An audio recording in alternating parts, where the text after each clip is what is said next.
Hey there, it's Chaya back with another episode of Naked, the messy middle edition. God, today is a messy middle day. And today I want to talk about something I have a hard time talking about, which is called self-isolation. It's something I'm sure you know a lot about because as humans in general, we tend to all isolate when we think we're either too extra or we think people aren't going to be able to handle what we're going through. We like to stay away from them.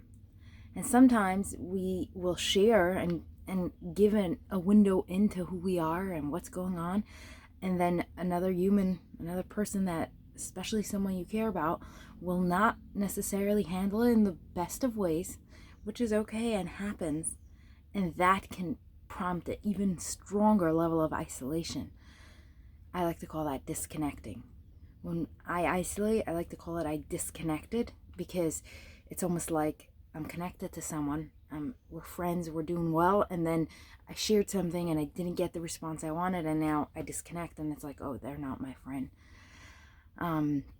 So I'll tell you personally, yesterday was a little bit of a hard day. I got extremely triggered, and I was sharing with someone that's very close to me what was happening, and they had to go take care of something real quick, but didn't explain what it was. And they said, can I call you back in a few minutes? And I was in the middle of sharing how I feel, and like I felt completely open and naked, and it felt like rejection to me. And all the other times I'd been rejected came up, and in that moment I said, this is not a friend. I gotta disconnect.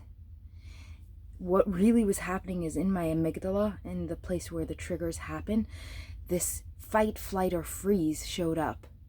And for a moment I had this freeze moment, and then I had the flight, run,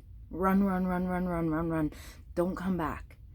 See, I'll tell you a little background of what I've learned about the amygdala. The amygdala gets information from the hippocampus, which is another part in the brain that tells you all your past experiences with whatever it is you're feeling, with whatever it is that's coming up. And it tells you, therefore, what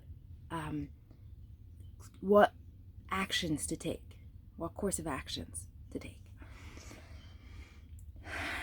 And for me, I'm not proud of it, but I definitely disconnected. I ran. And when my friend called back just a few minutes later, I said, hey, I can't do that. Like, I can't talk now. I just don't feel it.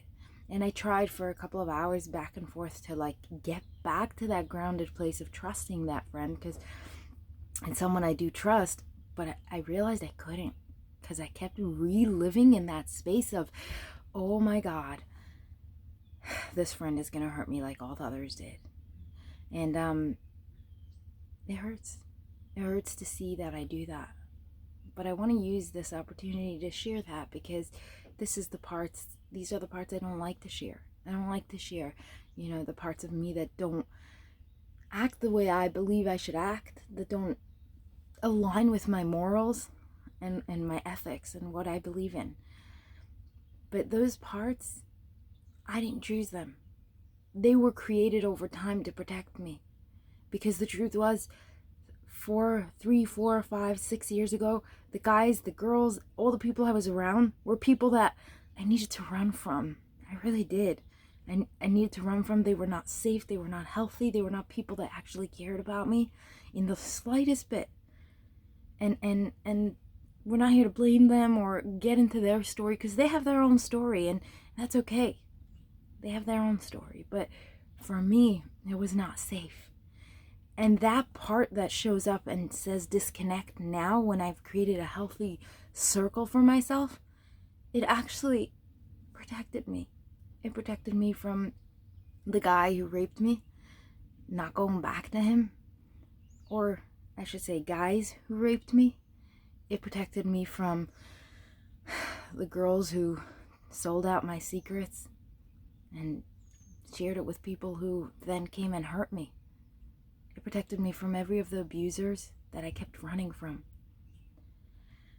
which I would love to talk about another time when I feel a little more comfortable opening up on that because there's a lot there.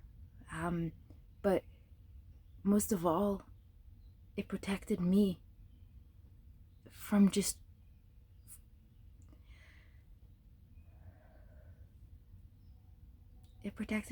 losing me.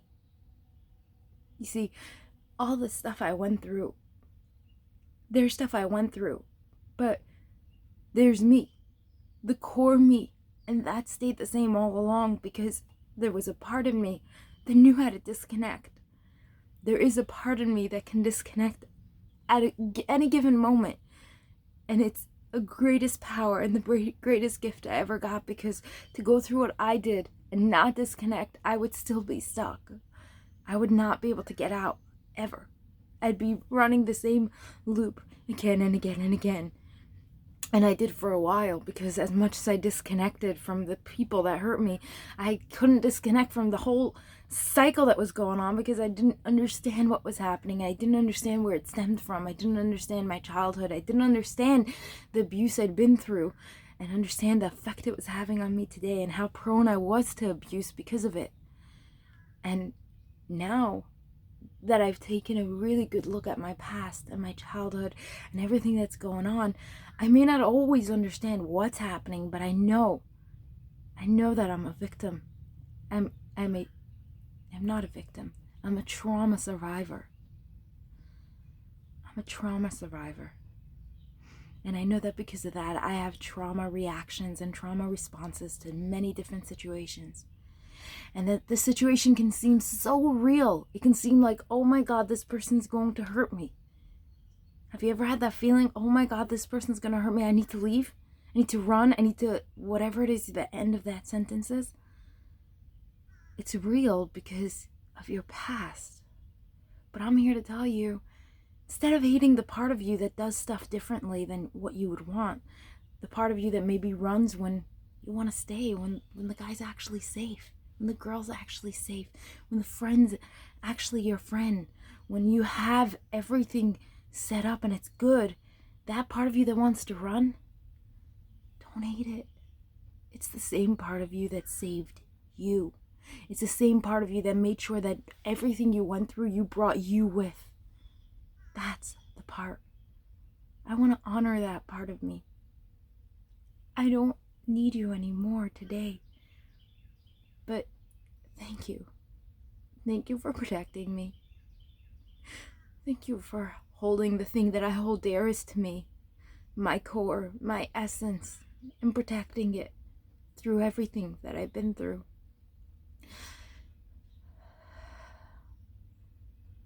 And I'm here today to tell you that look around at the life I created. It's a safe life. And there are going to be moments where scary things are going to be triggered, because the more I let people into my heart, the more they have the opportunity to hurt it. But they don't mean it. The humans I'm around now, the people that I fill my life with, are people that really care about us. Chaya, they care about us.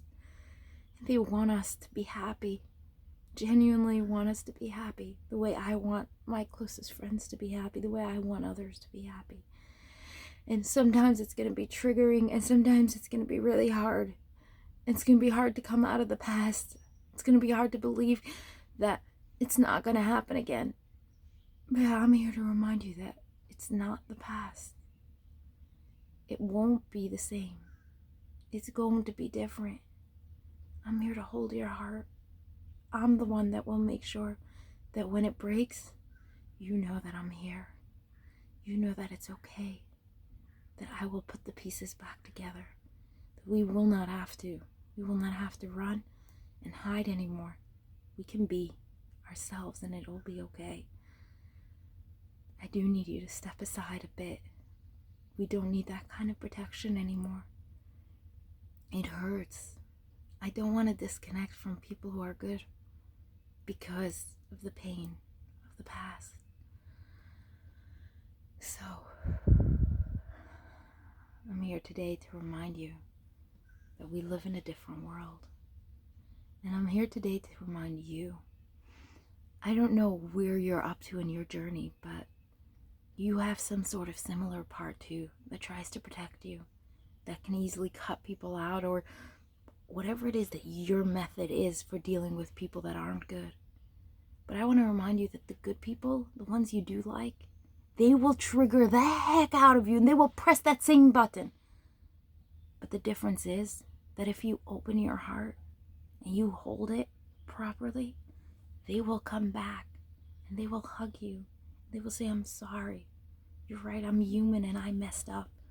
I shouldn't have just said like that. I could have told you what was going on. I could have said, hey, I need to take care of this. It's going to take 3 minutes. I'm truly sorry. I know your heart is all over the place and I appreciate you sharing, but I need to take care of it right now. Is it okay? Can you hold yourself for a few minutes and we'll come back? They're the ones who can say that. Those are the ones who might forget to say that. But if you give them a chance afterwards, they can say, I'm sorry I didn't explain to you why I needed to go. It wasn't because of you. It wasn't because you were too much. I love when you share. I love hearing everything you have to say. I just needed to deal with this. And I could have explained it better, I know. They're the ones who are willing to take ownership. They're the ones who are willing to find room for you. So I'm here today to tell you 2 parts. One, that part of you that tries to protect you, that maybe makes you in a good relationship, cut the guy out, cut the girl out, or a good friendship, maybe sometimes, self-isolate, right? The part that makes you isolate is also your biggest protector. If you don't need it anymore, tell it, educate it, let it know the world you're in that you don't need it anymore. But most of all, love that part, because that's the part that saved you. Does that make sense? So, if you like this and you want more, let me know by either liking or subscribing. See you soon.